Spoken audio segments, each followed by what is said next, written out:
Peut-être que tes enfants sont en train de grandir et se préparent à s'envoler du nid. Et peut-être que toi, tu es là en train de pouetter ta mère parce que tu as toujours passé ta vie avec eux. Et qu'est-ce que va être ma vie sans mes enfants?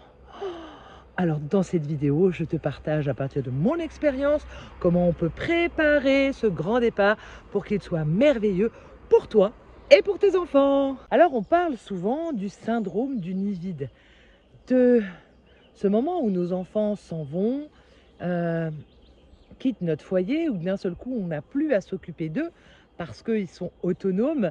Eh bien la maison peut sembler vide parce que chacun de nos enfants, eh bien c'est de l'énergie, c'est de l'attention et d'un seul coup, pouf, ça disparaît et ça peut être compliqué à vivre. J'avais envie de te parler de ça aujourd'hui parce que c'est ce que j'ai commencé à vivre il y a 3 ans. Sur mes 5 enfants, j'ai mes 2 filles qui sont parties. Ma petite Jade, finalement l'enfant du milieu, qui est partie comme ça, très vite. Elle a fait ses cartons, ciao, bye bye. Ça m'a fait comme, pouah, elle avait 20 ans et je me suis pris une petite claque, on est bien d'accord. J'ai pleuré et c'est ok. Et je me suis dit, waouh, j'ai pas vu passer ces 20 ans, j'ai rien vu passer et ça y est, c'est fini. Et je me disais, waouh, quand on est dedans, des fois on en a marre, on se dit, oui, j'en ai marre de passer mon temps avec mes enfants. Et en fait, 20 ans, c'est rien. Ça passe comme pouf. Et quelques mois plus tard, c'est sa sœur aînée de 2 ans et demi qui, elle aussi, est partie. Bon, j'étais déjà un petit peu préparée et ça a été plus simple finalement, je crois, parce qu'elle était plus âgée et que sa sœur avait ouvert la porte de ce départ. Et là, j'ai pris conscience à ce moment-là à quel point c'était hyper important de préparer ce moment de notre vie où, en tant que maman, on a tellement, tellement donné à nos enfants que d'un seul coup, eh bien, on peut vivre un vrai vide parce que si on a construit toute notre vie de maman autour de nos enfants et qu'on n'a pas une seule seconde pensé à nous, alors à ce moment-là, effectivement, il y a vraiment beaucoup de souffrance. Alors finalement, ce que je comprends, c'est que ce chemin, je l'ai commencé il y a à peu près 11 ans, où j'ai commencé vraiment alors que j'avais encore des enfants petits, jeunes, puisque mon dernier avait 3 ans, mais j'ai commencé à vraiment tourner les caméras là et à m'intéresser à ce qu'il y avait là. Qui j'étais, moi, quand j'étais pas une maman? Qui j'étais, moi, quand j'étais pas l'épouse de mon mari? Qui j'étais, moi, quand j'étais pas l'entrepreneuse, l'accompagnante? Qui je suis? Et ces questions-là ont été hyper fondatrices de ce que je suis en train de vivre aujourd'hui, c'est-à-dire de laisser partir mes enfants avec beaucoup de joie, avec beaucoup de confiance, parce que quelque part, j'ai pas besoin d'eux, parce que quelque part, pendant ce chemin de 11 ans, j'ai commencé finalement à laisser de la place à mon âme, j'ai envie de dire, et c'est plus grand que mon âme, j'ai laissé de la place à Marie-Agnès, à qui je suis. Alors on est d'accord, ça n'a pas été un chemin facile, et ça a été vraiment, ça m'a demandé de déconstruire plein de croyances, ça m'a demandé de me choisir, ça m'a demandé de changer mes façons d'être et de faire au sein de ma famille. J'ai la chance d'avoir un mari super ouvert et du coup qui a compris finalement tout ce que je mettais en place. Par exemple, il y a un moment donné, j'arrivais pas à finalement à prendre du temps pour moi, pour aller faire du sport ou de la piscine, des choses que j'aimais bien. Et comme ce que j'aime, ça va être la piscine ou la marche en forêt, il n'y a pas d'horaire fixe et de club de sport. Donc, il fallait que je le mette toute seule à mon agenda, ce temps-là. Il fallait que je me choisisse.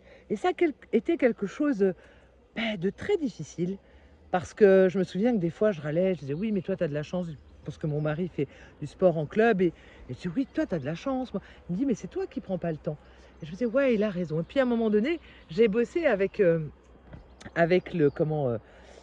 agenda. Et j'ai commencé à mettre dans un agenda des zones pour moi. Par exemple, hop, il y avait des petites couleurs pour la piscine, des petites couleurs pour la marche. Et je me suis rendu compte que même avec des enfants en bas âge, je pouvais prendre du temps pour moi. Parce qu'il y a une chose que, que aussi j'ai pris conscience qui était hyper importante dans ce chemin de 11 ans, c'est que j'étais pas indispensable. Je n'étais pas indispensable à mes enfants. Waouh! Et là, j'ai commencé à ouvrir tout un espace. Et là, j'ai commencé à prendre soin de moi beaucoup plus. J'ai appris à m'écouter un peu plus, tout en étant pleine d'amour pour mes enfants. Parce que pour ceux qui me connaissent, voilà, mes enfants, ma famille, c'est vraiment tout pour moi. Je dirais même que c'est ma plus belle et ma plus grande œuvre. Alors les fruits que je récolte aujourd'hui dans ces premiers enfants qui quittent le nid, eh bien c'est vraiment il n'y a pas de syndrome de nid vide parce que j'ai commencé depuis 11 ans à m'occuper de ça, de m'occuper de moi et à ne pas vivre ma vie euh, au travers de mes enfants, mais vivre ma vie au travers de moi. Et ce que j'ai remarqué aussi, c'est que en faisant ça, j'apprenais à mes enfants et notamment à mes filles ce que c'était vraiment de s'aimer, ce que c'était vraiment de se respecter. Et je trouve que c'est la plus belle chose que je pouvais leur offrir parce que pour moi qui suis issue, qui ai eu une maman et une grand-mère qui ont été très dans le sacrifice pour leur famille, moi je m'étais fait le pari que non, j'allais pas me sacrifier pour les autres, j'allais aimer de tout mon cœur, de toute ma force, mais jamais je me sacrifierais. Alors oui, comme je disais, ça a demandé tout un tas de déconstruction, du travail intérieur, d'écoute. Vraiment, ouais, ça a été un vrai job. Mais aujourd'hui, je suis très fière parce que j'en récolte les fruits. Je peux laisser aller mes enfants avec beaucoup d'amour, avec beaucoup de joie, et ils ne me manquent pas. Mais ça, je ne peux pas leur dire. Non, alors sans rire, euh, le week-end dernier, je suis allée aider ma fille à planter ses premiers pieds de butternut qu'elle avait semés sur le terrain de sa maison, qu'elle va avoir au mois d'août dans quelques mois. Et c'était vraiment génial de pouvoir vivre ce moment avec elle, de visiter en avant-première ben ouais, sa maison, le terrain, de mettre les mains dans la terre et être avec elle et planter. Et j'étais comme expansée, il y avait une joie. J'étais heureuse, mais à un point, vous pouvez même pas vous imaginer. Je me dis waouh, il y avait, je dis ouais, je voyais cette nouvelle vie sa vie qu'elle est en train de créer. Et ça me rendait d'une joie. Waouh, c'était absolument magnifique. Il y avait pour moi zéro tristesse de me dire, bah ça y est, voilà, ma fille ne reviendra jamais à la maison, elle est partie. Non, au contraire, euh, c'était, ouais, c'était beaucoup de, de, de, de joie et de fierté de la voir s'envoler et, et de voir à quel point elle avait cette capacité de prendre sa vie en main. Waouh, moi j'étais comme juste émerveillée et fière et heureuse pour ma fille. Alors l'objet de ma vidéo aujourd'hui, tu l'auras compris, c'était quand t'es maman, que t'as des enfants, pense vraiment à ce retour-là. Pense à t'occuper de toi parce que tes enfants, tu les auras pas. Tu les auras pas toujours avec toi.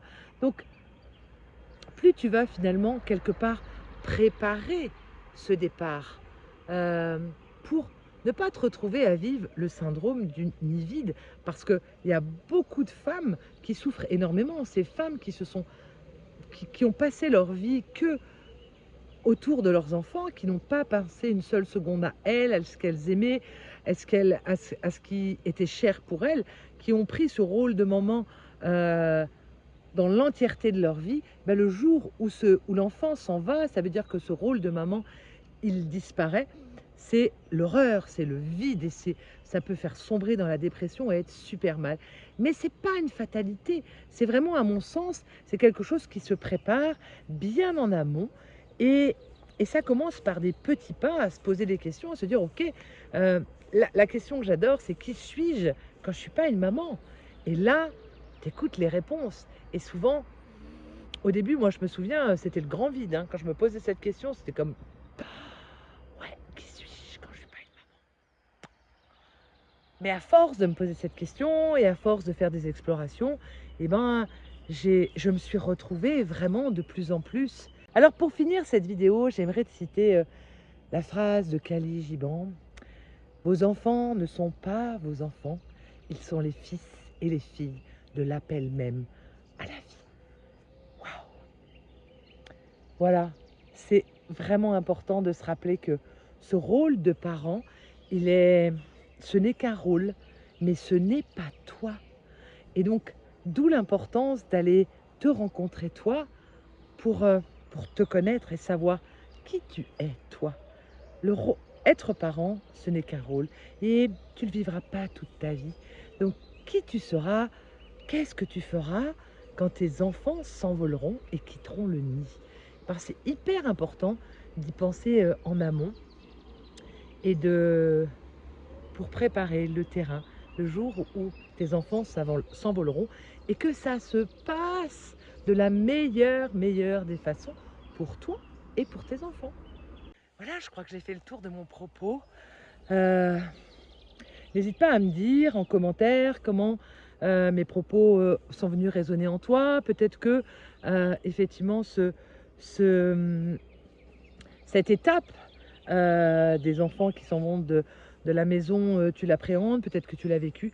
N'hésite pas à utiliser l'espace commentaire en dessous de cette vidéo, à t'abonner pour recevoir les prochaines et puis à partager comme tu as envie.